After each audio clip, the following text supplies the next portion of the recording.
Hi guys, welcome to our channel. This is SEPLOS Technology.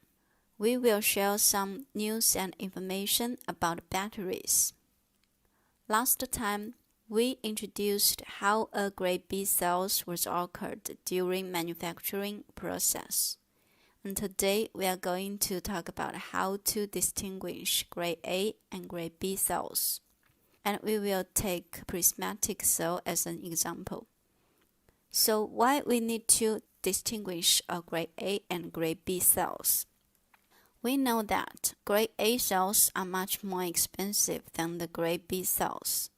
So if you want to compare two products, you need to make sure that they are at the same quality level. So how to know a cell is grade A or grade B cell? The best way is to check if the cell meets the manufacturer's specification. Today, we'll introduce some important parameters on a datasheet. By compare those data with specifications, we'll get to know the differences. Let's get started with some key parameters. They are including appearance, size and weight, capacity, internal resistance, self-discharging rate, and capacity recovery.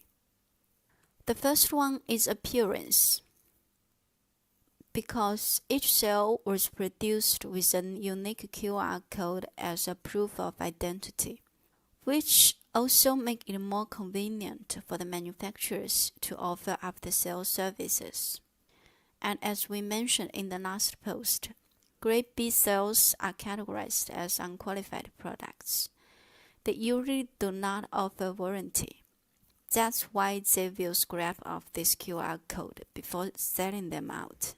So if you find a cell that with QR code concealed, like the picture showed here, mostly it is grade B cells. However, all grade B cells will be covered with a new insulating sheet. So if there's no obvious signs of QR code outside, you'll need to tear off the insulating sheet. A small tips. It does not mean that cells come with QR code are definitely grade A cells. There are two pictures. One is grade A cells with clear QR code, and the other one grade B cells with a QR code scraped off. Then, part 2, size and weight. For lithium iron sophisticated battery, dimension and weight will be slightly different at different SOC state. It would be necessary for you to confirm the testing SOC state with suppliers.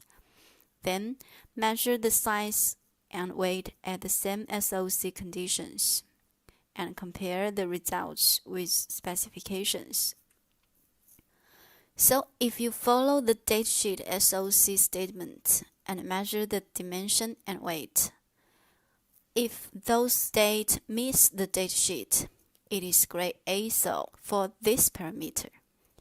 If it does not meet the datasheet, then it is grade B cells. The third one, capacity.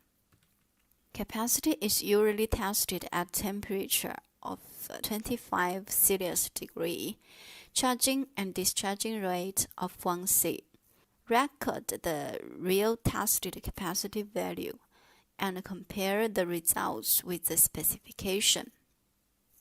Please be noted, different temperature will affect the capacity of lithium iron sophisticated cells. So some manufacturers will send you the cell that with its capacity a little bit higher than the specification. So if your testing results is a little bit higher than the datasheet, that will be normal value. The fourth one, internal resistance. First step, you should always check the test conditions on the datasheet or confirm that with suppliers. That condition including temperature and SOC state. Most manufacturers test AC internal resistance at 1000 Hz. Other manufacturers, however, will test the DC internal resistance.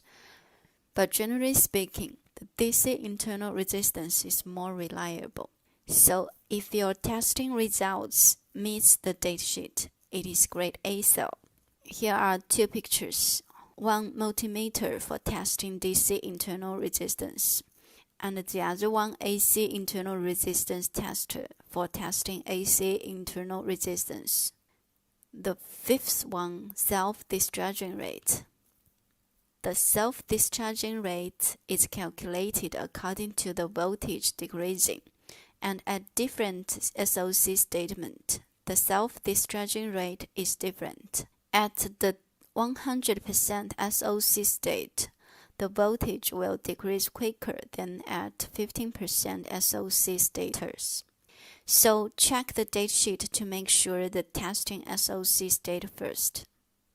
There are two ways to test the self-discharging rate. Solution 1.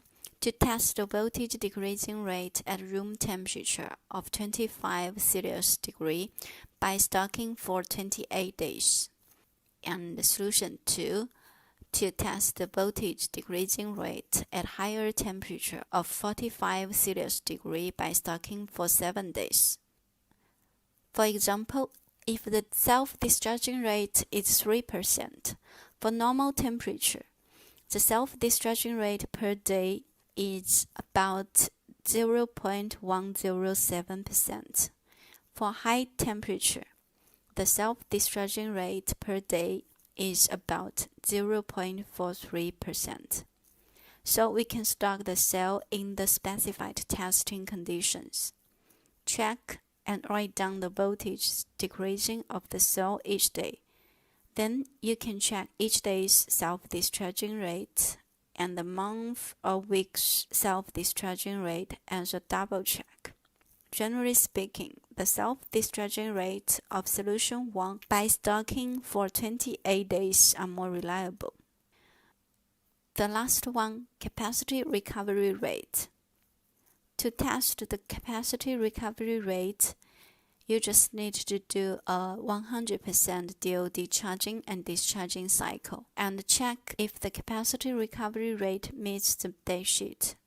For example, for 3.2 volts 100 amp hour cell, if the recovery rate is 95%, we have tested the capacity at the beginning.